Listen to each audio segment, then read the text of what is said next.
Komnas HAM menemukan kendala saat menelusuri jejak digital untuk membuat terang pengusutan kasus pembunuhan berencana Brigadir J.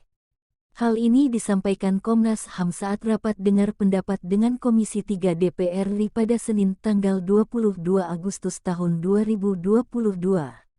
Di antara misteri handphone milik Brigadir J yang hingga kini tidak diketahui rimbanya.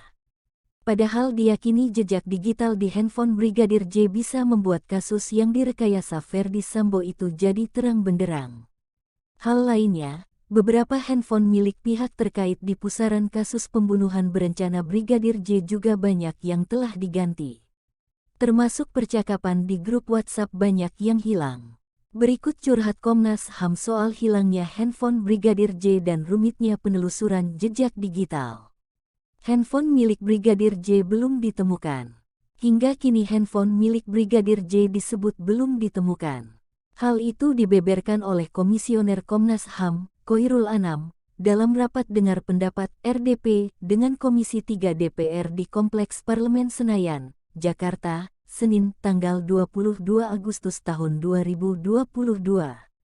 Anam awalnya menjelaskan soal hasil penelusuran jejak digital ponsel terkait komunikasi Brigadir J dan pacarnya, Vera Simanjuntak.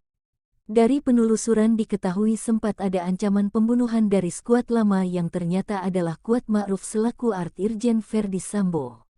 Karena ini ada komunikasi dan sebagainya, kami minta ada rekaman jejak digital di situ yang kami tanyakan ke teman-teman tim sus. Saya berkomunikasi dengan Pak Irwasum Komjen Agung Budi Marwoto, ujar Anam.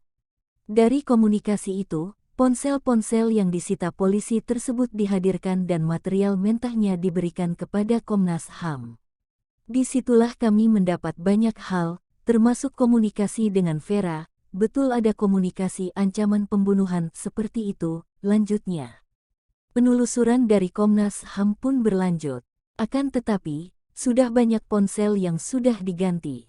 Lebih lanjut, Anam menjelaskan bahwa secara fisik ponsel korban juga tiba-tiba tidak ada. Yang kedua memang fisik HP-nya juga hilang. Jadi fisik HP-nya ini tiba-tiba enggak ada. HP-nya Yosua sampai sekarang belum ketemu, pungkas Anam. Pihak keluarga Brigadir J juga tidak menerima ponsel tersebut. Padahal HP tersebut dinilai penting. HP yang penting milik Brigadir J ini tidak masuk dalam rombongan barang yang diberikan kepolisian pada pihak keluarga, lanjut Anam. Komnas HAM ungkap banyak HP diganti dalam kasus tewasnya Brigadir J. Sejumlah ponsel atau handphone terkait pengusutan kasus kematian Brigadir Yosua atau Brigadir J disebut kerap diganti. Hal itu dibeberkan oleh Komisioner Komnas HAM, Khoirul Anam, dalam rapat dengar pendapat dengan Komisi 3 DPR di Kompleks Parlemen Senayan, Jakarta, Senin tanggal 22 Agustus tahun 2022. Anam awalnya menjelaskan soal hasil penelusuran jejak digital ponsel terkait komunikasi Brigadir J dan pacarnya, Vera Simanjuntak. Dari penelusuran diketahui sempat ada ancaman pembunuhan dari skuad lama yang ternyata adalah Kuat Ma'ruf selaku Art Irjen Ferdi Sambo. Karena ini ada komunikasi dan sebagainya, kami minta ada rekaman jejak digital di situ yang kami tanyakan ke teman-teman tim sus. Saya berkomunikasi dengan Pak Irwasum Komjen Agung Budi Marwoto, ujar Anam.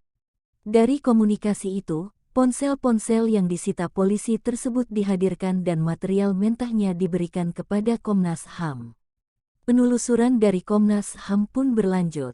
Akan tetapi, sudah banyak ponsel yang diganti. Ajudan ini ketika ditanya mana HP-nya dan sebagainya. Tetapi ponselnya seperti yang dijelaskan Pak Ketua, sudah banyak yang diganti, ujar Anam. Tidak hanya pergantian HP, tetapi juga rekam jejak digital HP-nya juga enggak ada. Nah itu catatan kami. Nah itu berangkatnya dari komunikasi Yosua dan Vera, ungkapnya. Anam juga membeberkan bagaimana ada grup WhatsApp yang dulu sempat ada tapi ternyata sudah tidak ada. Ada beberapa grup WA, dalam catatan kami ada 3 grup WA. Yang itu dulunya pernah ada. Tapi enggak ada karena HP-nya ganti. Terus ada, yang 10 ke bawah enggak ada lagi komunikasi dan sebagainya. Itu yang menurut kami jadi penting untuk dilacak, ujarnya. Lebih lanjut, Anam menjelaskan bahwa secara fisik ponsel korban juga tiba-tiba tidak ada. Yang kedua memang fisik HP-nya juga hilang. Jadi fisik HP-nya ini tiba-tiba enggak ada. HP-nya Yosua sampai sekarang belum ketemu, pungkas Anam. Beda merek HP Brigadir J versi Polri dengan Komnas HAM, ponsel penting Yosua disebut belum ditemukan. Terdapat perbedaan merek handphone, HP, milik Brigadir J versi Polri dan Komnas HAM. Ponsel penting Yosua hingga saat ini disebut belum ditemukan. Hal ini disampaikan oleh Komisi Nasional Hak Asasi Manusia Komnas HAM saat rapat dengar pendapat yang digelar Komisi II DPR RI pada Senin tanggal 22 Agustus tahun 2022. Komnas HAM menemukan adanya perbedaan merek atau model HP dari keterangan yang dikumpulkan pihaknya dengan temuan pihak kepolisian. Dari temuan Komnas HAM, Brigadir J memiliki dua ponsel yakni merek Samsung dan HP bermerek asal China. Sementara, ponsel Brigadir J yang diinformasikan pihak kepolisian kepada Komnas HAM bermerek iPhone 13 Pro Max Grey. Ponsel merek iPhone tersebut, kata Komnas HAM, tak bisa dibuka. Ini keterangan polisi ditengarai HP Yosua, padahal keterangan yang kami dapatkan HP Yosua tidak model begini, HP Yosua itu Samsung, terus HP China. Ini yang diberikan kepolisian model HP J iPhone 13 Pro Max yang seolah-olah nggak bisa dibuka, kata Komisioner Komnas HAM Bidang Penyelidikan dan Pengawasan M. Khoirul Anam, mengutip Kompas.com. Anam menyebut, hingga saat ini HP Brigadir J bermerek Samsung belum ditemukan. Pihak keluarga Brigadir J juga tidak menerima ponsel tersebut, padahal HP tersebut dinilai penting.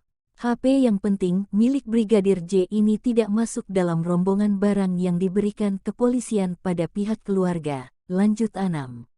Komnas HAM, jejak digital di ponsel soal tewasnya Brigadir J dari tanggal 10 Juli ke belakang tak ditemukan. Ketua Komnas HAM Ri Ahmad Taufan Damanik menjelaskan terkait indikasi adanya obstruction of justice terkait tewasnya Brigadir Nofriansyah Yosua Huta Barat alias Brigadir J pada tanggal 8 Juli tahun 2022 di rumah dinas Irjen Verdi Sambo di Komplek Polri Duren 3 Jakarta Selatan. Taufan mengatakan adanya dugaan penghilangan dan penggantian ponsel pihak-pihak terkait peristiwa. Ia mencontohkan, beberapa ajudan Sambo diambil ponselnya pada tanggal 10 Juli tahun 2022 kira-kira sekira pukul 1 waktu Indonesia Barat atau setelah tewasnya Brigadir J.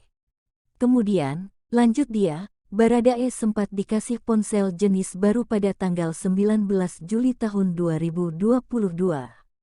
Hal tersebut disampaikannya saat RDP dengan Komisi 3 DPR RI di Kompleks Parlemen RI Senayan Jakarta pada Senin tanggal 22 Agustus tahun 2022.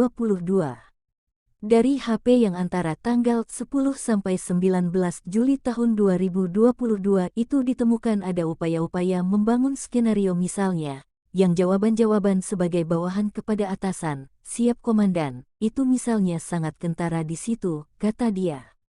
Tapi HP ponsel pada tanggal 10 ke belakang itu sampai sekarang belum ditemukan, kata dia.